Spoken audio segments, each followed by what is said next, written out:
Recently, I made the video Worst MMO Ever, Anarchy Online, episode 86 in the long-running Worst MMO Ever series where I try every MMO game I can find in a journey to find the worst. But I think we all know by now it's not actually a series looking for bad games, it's an entertainment series using unknown or obscure online games as the framework to build an entertaining video around. Exploring a world the vast majority of viewers will never actually play through and critiquing the mechanics as we go. The video followed the usual formula of mixing first impressions, some mechanical breakdown of the systems, and jokes sprinkled throughout. However, the Anarchy Online community has not seen it that way. The video was posted to the Anarchy Online subreddit and the feedback was extremely negative. I've received multiple messages across various contact forms expressing offense and believing I was attacking the Anarchy player base with my ill-informed and amateurish video. Now, I'm no stranger to online hatred, especially within the MMORPG world. MMOs are massive games lasting thousands of hours, and when someone finds their game, it becomes their home. They understand the mechanics and the nuances better than anyone could ever hope to, sometimes better than the developers. So when a tourist like me comes along, plays their game for a few days, and then places it in the emotionally titled Worst MMO Ever series, some people are bound to be upset. Because to them, it's no longer a video game. It's a lifestyle, a hobby, an entire aspect of their personality, and I'm making judgments on it, and therefore them, without a fraction of the understanding that they have. I do understand where they are coming from with their annoyance. The YouTuber Niosaurus, an Anarchy Online content creator, left over 100 comments on my video responding to many others, explaining the game systems in depth, and then, in an annoyed response, actually made a new player guide video to Anarchy Online. He saw my error and attempted to fix it. I respect this a lot. I have discussed before that a video game is a hobby and hobbies should be fun from the start to the end. This doesn't mean they're always super easy or lack friction, but in game design specifically, a game needs a solid onboarding point. The player needs to be introduced to the main systems quickly. They must see the mechanical impact they have and then be allowed to use them freely. I've made an entire video over on my second channel, Josh Drive Plays, discussing the importance of tutorialization for audience retention. Now, most comments wouldn't get to me, I've heard them all before, but this one post in the Anarchy subreddit made me stop and reevaluate what I was doing and how my work was being received. First, this is a video made in bad faith. You state this in the first 5 minutes of the video, with the joke, "I know Anarchy Online players will hate me for saying this is just a sci-fi EverQuest, but I'm going to say that it's just a sci-fi EverQuest and they can both email me with their complaints." For real though, I'm going to be very harsh to it. You did not make this video to give a fair review. You didn't make it just to be funny. You made it to get back at the people that like the game. That is an extract from the complete post, but it made me pause. Specifically the line, "You didn't make it just to be funny, you made it to get back at the people that like the game." This viewer has interpreted my work as something done to attack or shame those or harm those who enjoy Anarchy Online, the subject matter of the video. And while this may only be one person, nothing could be further from the truth in relation to my work. I love this genre, the games and the players. Even if I don't personally like a game, I would never insult someone for enjoying it. And so I responded. Nothing has ever been further from the truth. If you feel I made this video to attack or harass or in any way belittle fans of this game, I completely, thoroughly apologize. It will never be my intention to make anyone feel attacked for liking a video game. The jokes made in this video are similar to the jokes in many other before. In good humor and good faith, the players never feel personally attacked. If I have offended the Anarchy Online community by making this, due to my lack of diligence and respect shown in the video, I will step away from making MMO videos until I can dedicate the time a game deserves. While I could have easily hand-waved this feedback with the classic "it's just a joke bro" line, that would be at best callously invalidating their feelings and at worst actively insulting the community of this game. Jokes are of course subjective and people can be offended by anything, but I want people to understand my love and respect for this genre and its players. And while I critique the systems and the processes, I will never attack the people or the players. If this is the reaction my video has created within the Anarchy Online player base, instant defense because of a perceived attack, it's partly my responsibility to put it right and give the game and the player base the time and respect it deserves, and to understand the context and the situation which has made the player base respond like this. But this leads to the paradox of reviewing MMORPGs. This next part is important for context of this video. The truth is, the mainstream gaming media don't cover MMORPGs because they're just too large for a reporter to realistically play a decent amount of within a realistic time frame, and the player base, compared to gaming as a whole, is simply too niche. niche. Reviewing an MMO or making content about it means either finding a superfan who can go in-depth on everything about that game but cannot cross-reference it with another game because they've placed all their time into learning one or two games instead of the genre as a whole, which brings its own collection of biases, or a more tourist-style review like mine, where I can judge the quality of a game on the first 15 to 20 hours of gameplay alone, which means I get to see what the game values enough to front-load and have a new player experience, but I don't get to see the end-game systems. And if those late-game systems are substantially different to what the game chooses to front-load, I won't know, but that in itself is a critique of the game. You're either getting a superfan or a tourist with cross-reference knowledge. Both will bring their own viewpoint, neither is able to fully identify with the other. I am aware MMORPGs are the framework for group content. They facilitate social interaction, and were never meant to be judged off their game mechanics alone. But from a game design perspective, they are still RPGs, still playable, and in many cases still asking for your money without having the active social scene the game so relied on. Therefore, they must still be held to the standards of game critique as other RPGs are. Now, despite what many will think, I don't want MMOs to die. I don't like seeing a virtual world sunsetted, knowing no one will be able to adventure through it again. I often discuss player churn, the balance of old players leaving and new players joining. Anarchy Online is a perfect example of that churn being unbalanced. New players are not joining the game at the same rate that old players are leaving, but given a long enough timeline, this imbalance always leads to games dying. I don't like that, and I've seen it many times before. That context is relevant to my videos in two major ways. The first is how many of my viewers don't actually play MMORPGs, and many more don't play the specific MMO the video is about.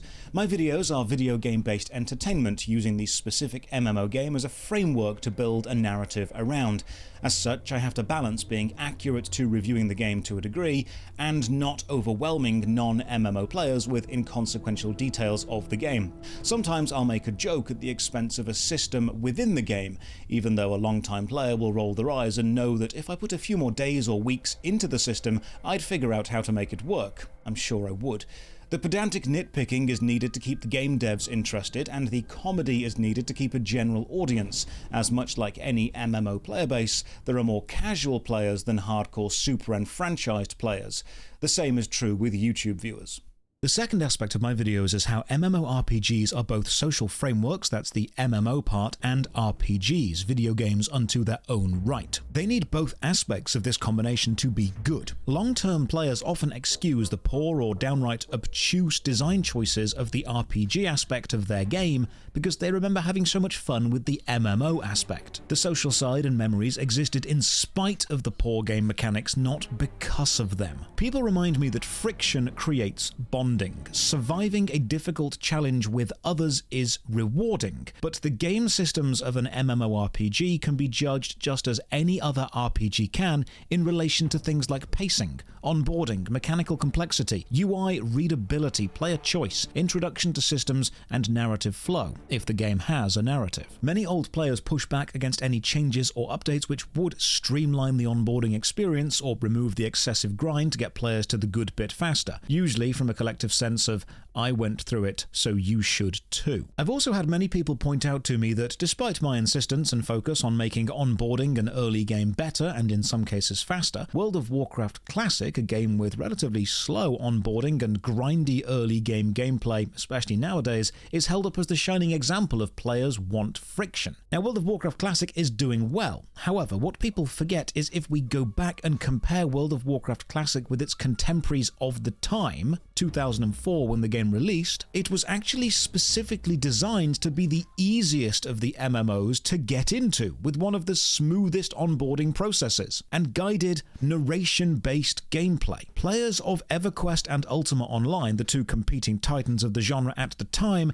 said World of Warcraft was too easy, too simple, too child-friendly with its overly stylized, chunky graphics and limited selections of classes and choices, or suggested leveling zones and many fetch fetch quests which allowed players to level quicker and lead them through the world of Azeroth. People like to use the example of World of Warcraft Classic nowadays not holding your hand compared to modern MMOs, and that's true by comparison now across decades. But at the time of its release, it was the most handholdy MMO, getting the player into the action quickly, providing leveling quests, new skills, and a multiplayer open world content like Hogger, or dungeons like the Deadmines very quickly. And this focus on early game flow is exactly what allowed it to onboard so many players. And then the gradual increase of difficulty is what kept them around, forming that massive player base. The Anarchy Online subreddit thread continues. Unfortunately, he seems to have skipped all the tutorials and online guides, giving himself the worst possible experience with the game. At least he still likes the vibe. If you Google Anarchy Online Subway, the first result will tell you in the first 3 sentences that there's an elite daily, which he also missed after spending hours trying to find the daily mission agency, which absolutely power levels you relative to just killing random mobs. Finally, I called it a hatchet job. I don't know what else you'd call a video made in bad faith, full of ham-fisted generalizations, but that's not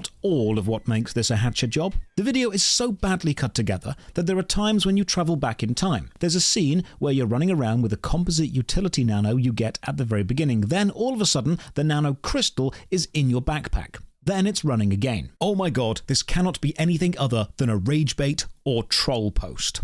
That is then followed by a time-stamped list of all the mistakes made in the video. Now, as pedantic as this comment may seem, it's actually incredibly useful, as it breaks down the issues this specific player had with my review. In response to the ham-fisted editing comment, 99% of my YouTube videos are edited in a linear fashion from start to finish, with the footage ordered as I played. However, when discussing certain systems and needing appropriate footage, the timeline sometimes jumps back and forth to match the visuals with the audio. This happens infrequently and is done to provide a smoother viewing experience, as the game can sometimes introduce multiple mechanical systems which stack together but require other foundational knowledge to make sense, so I then write the videos to introduce that knowledge first and best flow with the mechanical journey the viewer is then going on. But I wanted this video to show an earnest and genuine attempt to learn Anarchy Online. So to show the Anarchy Online game and player base the respect it deserves and hopefully assuage the made in bad faith feelings that seem to be going around, I'm going to start a brand new character, read every bit of in-game documentation, every online guide I can find, and go through every single comment on that Reddit thread along with all the YouTube comments and Discord messages I got, and attempt to address all of them with this video. No jokes, just objective game analysis. Subjective input based on cross-referencing with the genre as a whole, and response to community feedback. To do this, I have recreated an identical character and will recreate the journey I went on, starting with the most common feedback. I shouldn't have skipped all the online guides and YouTube tutorials, so I started my replay searching for advice. If you search for Anarchy Online Beginner's Guide on YouTube, the suggested video is from 17 years ago. There are a few other from 7 years and 3 years ago,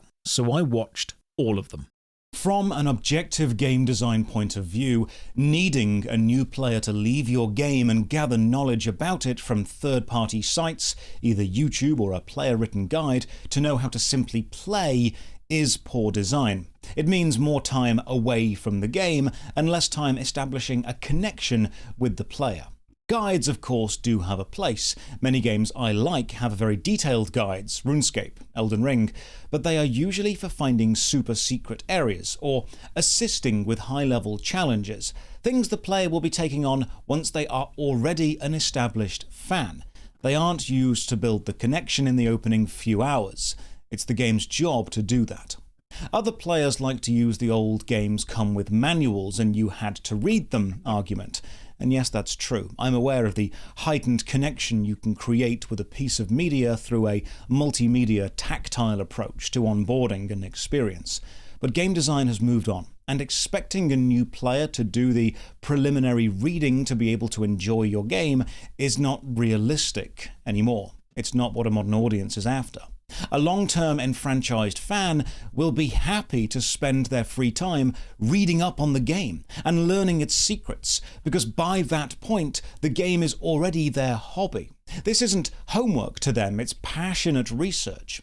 But to require this of a new player, when they aren't yet connected to your game's world, its lore, they're not looking for secrets, they're just trying to start. To them, it isn't passionate research about a thing they already know and care about. To them, it's homework.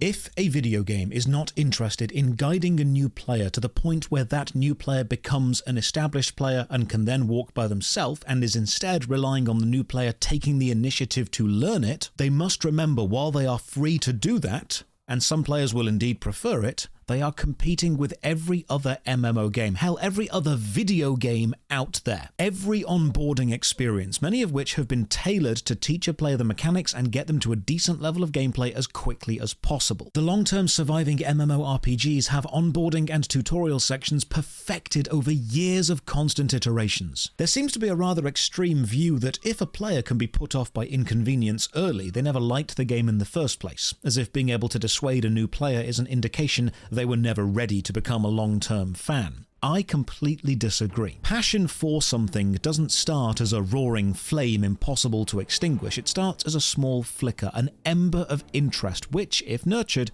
can become a raging inferno, a passionate fan. However, the negativity and condescending superior attitude of, if you can't handle this early, then you were never a real fan, may not affect a long-term player with their years of experience, but will absolutely be enough to kill a new player's interest before it grows. Someone then said to me that they only like hardcore games which don't hold your hand, like Dark Souls. And it's interesting to point out because Dark Souls has a phenomenally good onboarding section. The entire of the Undead Asylum is literally as handholdy as a game can be. Handholding does not mean doing it for you, it means telling you what you need to know to be able to do it. It talks you through the camera controls, movement, equipping items, blocking, attacking, parrying, rolling, bonfires, plunging attacks, and then ends with a boss to test it all out. The opening of Dark Souls 1 and 3 are both extremely handholdy. It's only when you leave the Undead Asylum, having proven you understand the bits it is teaching you through your victory over the boss, that it then becomes open and challenging. But the challenge of the game doesn't need any skills you've not already had your hand held through. The Undead Asylum in Dark Souls is a distilled loop of what the rest of the game is, which is what a tutorial should be. Many people, mostly older gamers, have said to me with a level of pride they never needed onboarding or tutorials. They just started a game and learned as they went, and they finished really hard games like Rayman, or Tenchu, or Tomb Raider, or the first Baldur's Gate. And when they proudly say they never needed tutorials, they never stop to realize that all of these games had their opening sections designed as a hidden tutorial. They were being onboarded to the game's controls and gameplay loops without ever realizing it, which is what good game design is. Many people hear the phrase "holds your hand" and believe that means plays the game for you, does the challenge for you, instead of letting you figure things out for yourself. This is not entirely true. Hand-holding is about giving the player the skills needed to take on the challenge of the game as quickly and efficiently as possible, and then allowing them to do so, which, from a mechanical point of view, actually gets players into the good part of your game faster than leaving them with no direction. There is nothing wrong with a game which holds your hand until you understand it, and then lets you take on the challenge it can provide. That is how we as humans are raised and learn. The process of hand-holding is a two-way trade. The young learner eager to discover the tips and tricks to become good at the thing because the thing excites them, and the wise mentor excited to teach the next generation and bring in new fans of the thing. The learner appreciates the mentor's connection and knowledge. The mentor appreciates the process of reaching a new generation, of passing on the torch of passion. By removing the process of handholding, you aren't making an experience more pure. You're removing the connection between new fans and old, learners and teachers. You're showing the new fans that the experience isn't interested in teaching them, and apathy toward a new player in this modern world of unlimited available entertainment is disastrous for your game. Why would a new player play your game instead of another which is excited to have them and teach them? And the answer cannot be because you had a great time many years ago, or because it gets good eventually. They are not playing through your memories, they are creating their own right now. And most people do not complete video games. They play a bit and then move on, meaning the opening of your game is the only part the majority of players are guaranteed to see. Therefore, it is possibly the most important part to get right. If your opening isn't showing a basic simplified version of what your main gameplay loop is, or setting up the foundation you're going to build an incredible experience on later, Why is it you're opening? To link this back to Anarchy Online, I have spent the past few days grinding away. I've finished the subway dungeon, soloed the Temple of the Three Winds, done daily missions, done clan missions, travelled the grid, and discovered new mechanics, which a new player will not discover because the game makes no effort to guide a player to them. Now, some people misunderstand what I mean when I say an opening should be good. I don't mean it should be identical to the end game experience, because progression and increasing complexity is a valuable game design tool. What a good opening does is take the core gameplay loop that a player will be expected to repeat several hours in the future and distills them to their basic mechanics, then introduces a mechanic, lets the player use it, introduces another, lets them use that, and then combines them. Do this a few times until you have the foundation for what your game is built on. If the best bit of your game is the high-level raid, ask why this is the best bit, then have a basic version of that loop be playable at the start. Effectively saying to players, hey, if you like this, you're going to love what it becomes, because it's this, but with more stuff. There's a reason Path of Exile starts with you picking up an item, equipping a gem, using a skill, equipping another gem, and combining that skill into something different, because that's what you're going to do for the next few hundred hours. With this in mind, I am willing to listen to the Anarchy Online community and return to the game, pushing through and seeing what the experience becomes, so let's go. I start by sitting and watching 2 hours of new player guides, covering classes, races, mechanics, stats, respecking, nanos, healing, fighting, gearing up, solo dungeons, clan and omni missions, daily missions, randomly generated missions, and more. After this, I spend about an hour reading various guides from Steam, the Anarchy Online forums, and the Anarchy Online fan pages. My first takeaway is, despite being a game from 2001, nearly 25 years old, this game is somewhat poorly documented. Enemy locations, drop rates, combat formulas, all are missing vital information. And when I choose martial artist, some guides tell me to fight with my bare hands, others say use weapons but only martial arts specific weapons which use your martial arts skill. Other guides say don't even use those. Some guides say martial arts weapons increase their attack speed with your physical attack speed, others say it's with your martial arts initiative. And you do start with a staff in your inventory as a martial artist, but apparently this is a trap and hand-to-hand is the best choice. I am still not sure what the correct setup is. Redoing the opening section, and while reading the YouTube comments and Reddit threads, I'm beginning to notice one connecting emotion, and it's not anger. It's sadness. Anarchy Online has been forgotten by Funcom. It's not had updates in years, and with their shiny new Dune MMO, another sci-fi franchise, the Anarchy Online player base have resigned themselves to being forgotten. There's this strange melancholy paradox with Anarchy players. They don't want anything to change. They want things to be as they were, but they're angry at being forgotten about. And they wished Funcom would update the game or change some of the new player experience so those experiences could come back, but they also don't want anything to change. It's the classic, I suffered so you should too, trust me it gets good mentality. Being high level in Anarchy Online is a challenge. Having one is a badge of honor, and it seems many high level players would rather that badge retain its value at the cost of new players joining. There's also a hidden credit card item in the intro which gives 15,000 credits if picked up and used. I build a load of implants using the implant tutorials, I'm a bit better off, and back in the ICC hub after my original video, the world is much more active. Old guard do seem to have returned. I think, if I'm being honest, many potential new Anarchy players saw the original Worst MMO Ever episode, wanted to try Anarchy, then saw a rather obsessive backlash from the long-time Anarchy community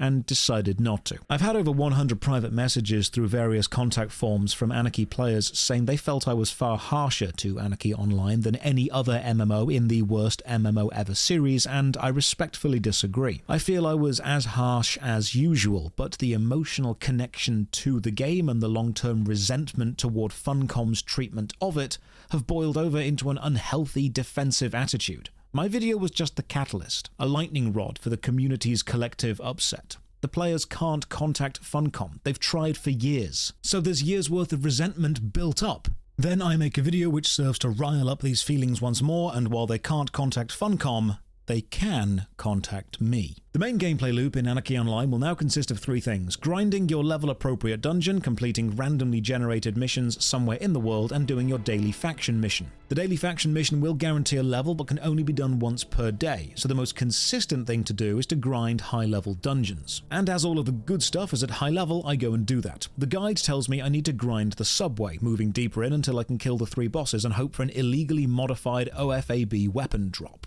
So the modified OFAB weapons are extremely high-level weapons introduced in one of the latest expansions, but low-level versions called illegally modified OFABs were then retroactively added into the subway. Any enemy within the subway can potentially drop an illegally modified OFAB weapon. The drop rate is just low. These weapons are good enough to carry a low-level character into the mid-game. However, being a martial artist, I need 2 OFAB bore clubs, and even then the data is iffy on whether I should be using them or unarmed. I also find a morphing memory item, and this, combined with the newcomer armor I buy later, actually levels with you as you go. We'll look at that soon. I die, and death has some effects. Once you go above level 20, you'll see the full impact of death. You will temporarily lose stats and need to wait for those to recover, and you will lose all of the experience you have gained to your next level.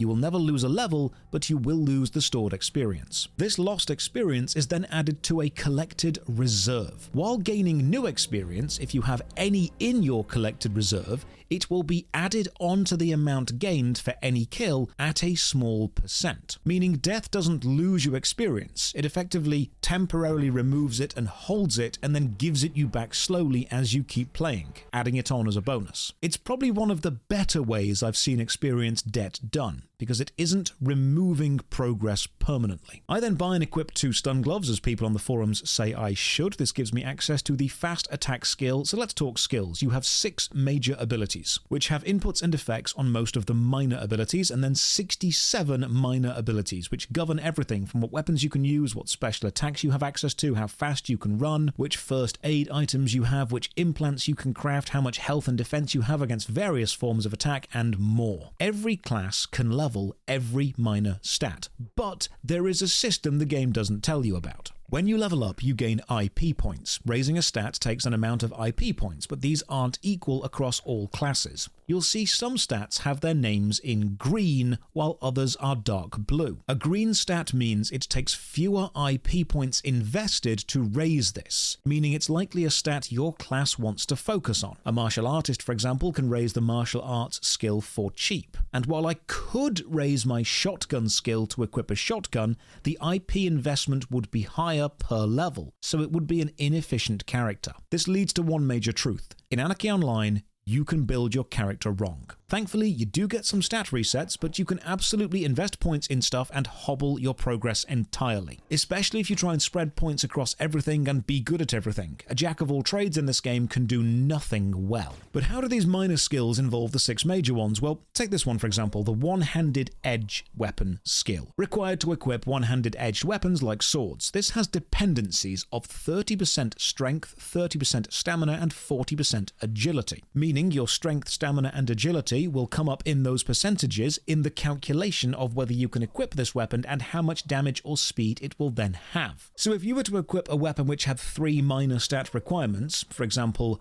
one-handed edged, psychology, and fast attack, those things would then have dependencies through their minor stats on strength, stamina, agility, sense, and intelligence in varying percentiles. The system is complicated, but the most important skill to level up is probably computer literacy, because it ties into everything, and with enough, you can access the fast travel system, the grid. You can access the grid from most major cities or any grid access point. You will arrive in this digital fast travel arena. The grid is made of various layers of crossing paths. You need higher comp lit to ascend to higher paths. And you move through the minor and major cities you want to teleport to. Be aware that each exit also has a comp lit requirement. Meaning if you somehow get here without the required comp lit level, you need to use the emergency exit to leave. The fixer profession can open access to the grid from anywhere, adding a level of travel utility to the class. I try the same daily mission as before, clean up the wasteland and die to the wandering boss nuts and bolts. I like wandering bosses, but maybe not when they pass straight through a low-level intro training area. Back to the subway and explore more, get attacked by a deranged shopper with a pillow weapon, and after a few more hours I finally get the illegally modified OFAB bore weapon drop, but I'm not able to equip it because I'm not martial arts 150. So I return to town to look for an implant or nano boost which would get me there, and that is another major late game aspect. Anarchy Online is all about boosting your stats via temporary boosts and stacking those boosts together, laddering your way to a specific number. The maximum character level is 200 for free players and 220 for those with the expansions, and the individual stat levels can go into the high hundreds, sometimes the thousands. But some items need higher than that to equip.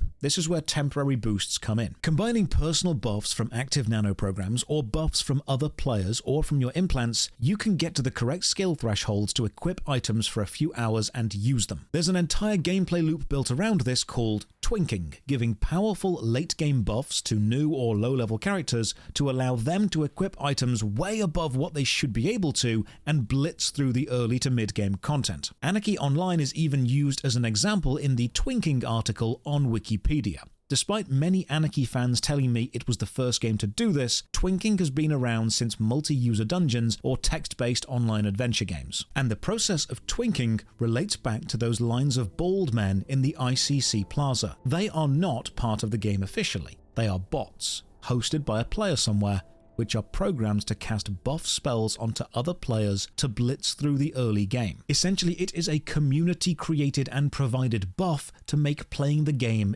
easier. And this is when I realized something very important. Why the hardcore, long-term Anarchy Online player base was so upset with me. I often tell people, these MMOs are just video games. They're hobbies, owned by a company to make money. And critique of a game is not critique of you. No one can take away your memories of a game, but equally, it's important to not tie your identity, your personal validation, to a video game. Hi, Editing Josh here. Literally while I was rendering this video, Nisus released the first video in his martial artist playthrough series, so of course I watched it, and in relation to what I just said in the main video, this sentence stuck out to me. It was a moment of emotional rage at somebody really badly reviewing my game. That line, my game. This is why it can be a dangerous and unhealthy idea to base your personal validation around your connection to a video game. It's okay to have hobbies and it's okay to love them, but try not to become parasocially attached to them. But those buff bots are ran by the player base for the player base. Funcom didn't do that, players did. And in another city, I ran into a phalanx of other buff bots. Later on, while doing shopping, I found a player-made bot called I Hold Doors, sat by a door, just holding it open. The Anarchy Discord is player-hosted. The main source of in-game support is the player base. Funcom is nowhere to be seen. I think it's probably fair to say it is difficult for the hardcore Anarchy player base to separate their identity from the game, because without them, the game wouldn't be playable or have an identity. The game in many parts actually feels held together by the remaining efforts of the community.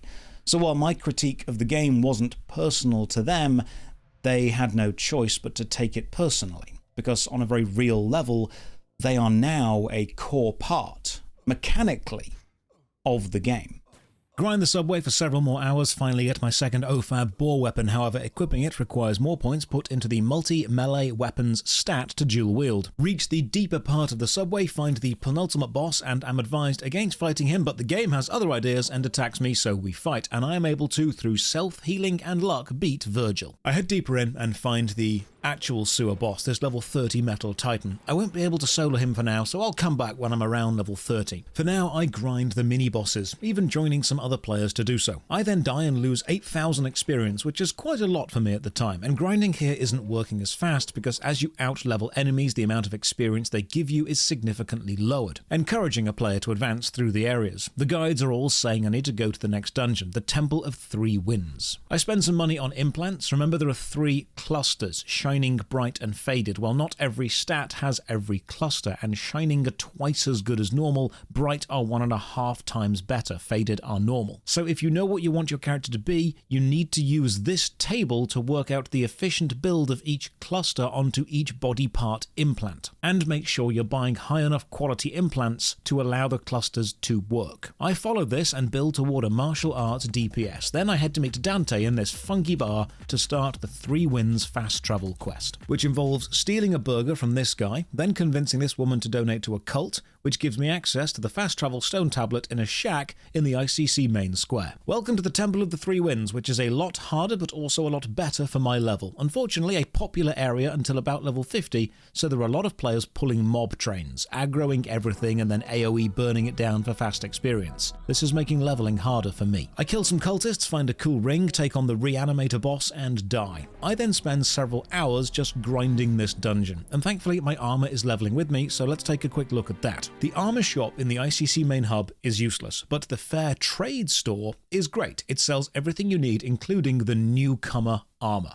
See here it says requirements. Wear on self, then a level. This means you must be that level to equip it to you. But notice above it has a use on self function, which lists credits from 50 and level from 1 higher than its current requirement. This means that you use the item as an interactable object. Right-click it in your inventory. In this case, you'll pay 50 credits and increase the level of the armor by 1, which makes its defensive stats better. The clunky issue here is you cannot upgrade the item while it is equipped. You must remove it and use it from the inventory, but usually right-clicking an equipable item equips it. Here it uses it. To equip, you must then left-click, drag and drop. And be aware that using the item in your inventory technically deletes the previous one and spawns the next one, meaning it requires an empty space to spawn into in your inventory. You'll notice this when you use it and upgrade it, it will relocate to the first empty space, not remain in the square it was. After several hours of grinding the Temple of the Three Winds, the guides suggest I head to the Omnitech mine, so I use the grid and the teleport network to head on over, and this place is still a tad too difficult for me. Mobs are taking too long to kill. So I then spend about an hour redoing my entire build based on the information guides have given me and what I've learned about my playstyle, and then I head to try some random missions. One of the better mechanical elements of Anarchy Online is the random mission generator. Interact with the mission terminals in cities and set the parameters you want the mission to have, from easy to hard, good to evil, stealth to direct combat. And you'll be given a choice of 5 missions. Accept one of them and you'll need to travel somewhere in the world which will have an entrance to an instance, and that instance will be randomly generated from a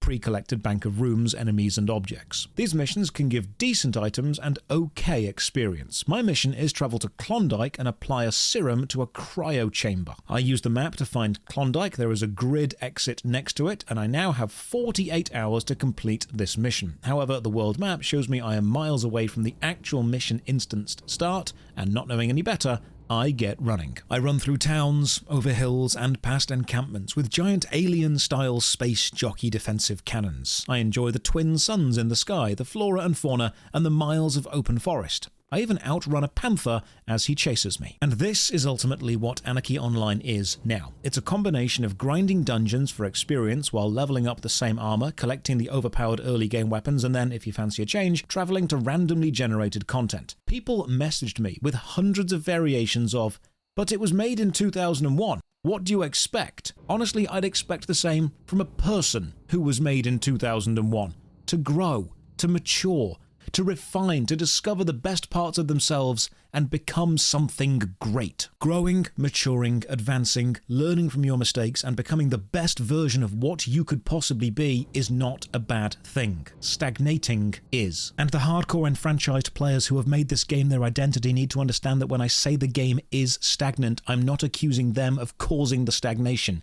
People said to me, "You can't judge this game by modern standards, it was made in 2001. But if the game is asking for modern money for what it's providing today, of course I can judge it by modern standards. It's competing in a modern market for your modern paycheck. People downloading it today aren't playing in 2001, against its 2001 contemporaries with 2001 standards and expectations. It's almost 25 years later. People have grown. The industry and genre has grown and changed. And while many design elements from 2001 have remained and even improved with time, the overall experience has not. I can understand why the community lashed out the way they did, because they aren't just players anymore playing a game. They've actually had to step into the role of custodians of a world, caretakers of Rubakar. They're preserving this virtual holder of years' worth of memories. So my critique of the game had to be taken personally, because this world is very much theirs. Maybe they are as annoyed as I am at the lackluster new player experience, and maybe they are just as powerless to actually improve it. They're just forced to look at it every day. Eventually I arrive at the random mission entrance, this animal burrow. I head inside, kill some enemies, find the cryo chamber, apply the salve, and then, well done, you win, head back. Does this mean another 20-minute walk back through the forest? Well, I check the map and spot a grid entrance only a short walk south. So off I go. The view from the top of this mountain is quite nice. Like I said, the vibes in this game are fantastic, and then this little shantytown gets me back into the grid. It took me a good 40 minutes to complete that random mission, including travel there, and I gained about half a level. Let's compare that to 40 minutes of grinding the Temple of the Three Winds. I gained the same amount of experience, the remaining half a level, in 6 minutes. I find better items like this Reverend Cloak, but despite being the best experience, the grind is becoming repetitive. The final thing I have to do is my daily faction mission, the one I died on before, clean up the war-torn valley by finding 6 specific bits of recycled junk. I go and do that, but can't find the 6th bit. I need a recycled spine, so I check the guide sites and they suggest killing a slack tentacle mutant, but no guide tells me where they are. Another example of how a 25-year-old game should be better documented. I expected almost every NPC to be mapped to every location or have roaming areas figured out by now. Finish the mission and gain a level. I'm now level 38, loaded up with nanostat boosts, including one which adds chemical damage to my punches or boosts my melee damage substantially for 20 seconds. I've got decent armor and enough health kits I can take on the subway boss, so I go and see if I can solo the final subway boss, and you cannot enter the subway if you are over level 25. So I guess I'll never know. Shame. Well, back to the Temple of the Three Winds for several hours more grind. By now, I've given Anarchy Online what I feel is honestly far more time than the average new player would give it. So has my opinion changed? Every guide video I watched was either several years old, in one case 17 years, or a newer video filled with many moments of discussing what the game used to be. Those small but noticeable moments of pining for the days gone by. Advice is a form of nostalgia, as they say. The written guides spanned several years and all had contradicting information of where to go or what to equip. The only agreed upon method was grind the dungeon you can access for several hours a day and do your daily faction mission. The community stepping up and making buff bots and door-holding bots just to make the systems within the game better, in some cases playable at all, is both a great example of the player base working together and a great example of how poor those systems have aged without constant support. Mechanically, the game is just fine. It's obtuse and clunky. Information is scattered through various third-party sites and YouTube videos. Information in the game isn't the smoothest to access, and vital systems like the grid or stacking nanobuffs are just kind of ignored by the new player experience, but they do still work. It's a totally acceptable piece of gaming history from 2001, and for 2001, it's impressive. But it's not 2001 anymore. And just like people who keep reminding you how cool they were 25 years ago, you're not with them 25 years ago. You're with them now, and you expect them to mature and be cool now.